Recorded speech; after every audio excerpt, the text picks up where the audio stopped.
Ready when you are, Coach. Okay, obviously a game we lost because of three turnovers going in to score, and all three different, but all three costly. I mean, you would hope that you'd at least get 9 points, three trips into the red zone, and come up with zero on all three trips, and you lose by one score. Obviously, that dictates the outcome of the game. Syracuse quarterback played really well. He's a good football player. He's very accurate and gives his receivers a chance to make plays. And they did not turn the ball over offensively, and we did three times. That was the difference in the game. I am proud of how our guys finished. We were down. To see them come back like that shows me they got a lot of fight.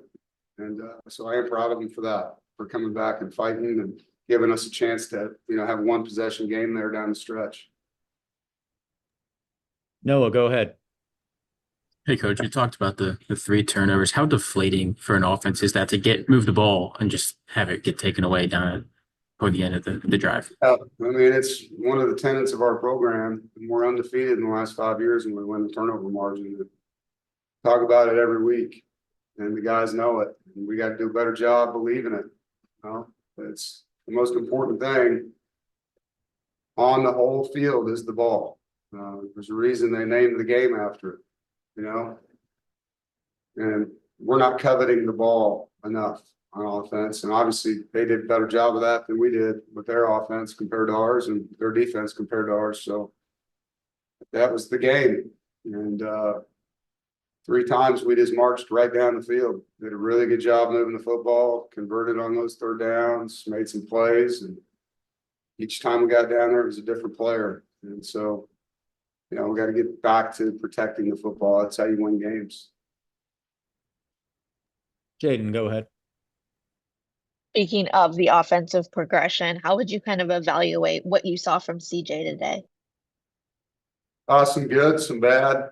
I thought he made some good throws. He missed a couple. He had KC down the middle on one, could have been a really good throw on one of the vertical seams, but he made some plays for us. I know he's taking this hard because of the fumble he had on blindside hit. And, I don't put that on him, even though he should be able to hang on to a ball. But when you get hit in the middle of your back, we should protect him better than that. The other one, he was definitely off the mark on the throw to Kendrick. That could be a better throw. But CJ's doing a lot of good things as a true freshman. I'm excited about him. I'm not down on him. He's going to get better and better each week, and we're going to ride him. He's our guy, and guys around him got to make plays for him as they did in the fourth quarter, and just need more of them. Rob, go ahead. Yeah, two-part question, sir. Number one, the 72-yard pass towards the end, it looked like the clock live did not stop. I don't know if it did or not, if it's supposed to stop after first down. What's your perspective on that? Did it stop? Because it was unclear up here. Yeah, it was unclear on the field. There's a lot of things unclear on the field. I can't critique officials. You guys know that. There was a lot of things down there that were hard to understand. Okay. The last question for me, sir. Your skill guys made some great plays. Concepcion, Noah Rogers. Are you seeing some separation and now getting back to what you envisioned from some of these guys at the beginning of the season? Yeah, we're getting better. I think the chemistry between the quarterback and his receivers is improving. He saw explosive play from Noah. That was a great job by him getting back in bounds after the reroute. I thought Hollywood sparked the offense, and we needed a spark. KC, we got him involved. Justin Jolie continues to make plays. So, yeah, there are some positives. And there were some positives last week. We're just not getting the satisfaction of a win from these things because we're beating ourselves too much. That has to get fixed. And whether it's a costly penalty, we had two guys in motion, and that's a mistake by the quarterback. He's got to let the guys get set. Or a turnover. Fastest way to lose a game is to beat yourself. We've been pretty good at that around here, not beating ourselves over the last 4 seasons, and this year we got to get back to it. And this team will continue to work. They'll continue to get better, and there's some good young players, and so we got to let those guys mature and play for their quarterback. Colby, go ahead. Yeah, Dave, what did you think about the atmosphere and the crowd here tonight at Carter Finley? Oh, it was awesome. Crowd was great. Very thankful. Thought the uniforms looked great too. Crowd was awesome, man. They were loud. They were into it. It's been a while. Obviously, it's our first Saturday night game of the year, and so it took 7 weeks to get one.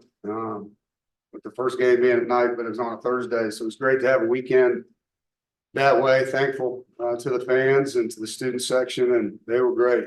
And I know they're frustrated by the outcome of these games. But just hang in there. Some good young players that are fighting hard for you, and they're going to keep getting better. Ethan, go ahead. Hey, coach. Syracuse finished this game 8 of 15 on third down and 1 of 3 on fourth down. How would you assess that side of the ball's job on those potential drive-ending plays? Yeah, we had opportunities for sure. A lot of third and mediums, and they made more plays than we did. We got to have tighter coverage. We missed Brandon Cisse tonight for sure. One of our best defensive backs. We missed having him out there. Missed not having, number 10 on defense. And,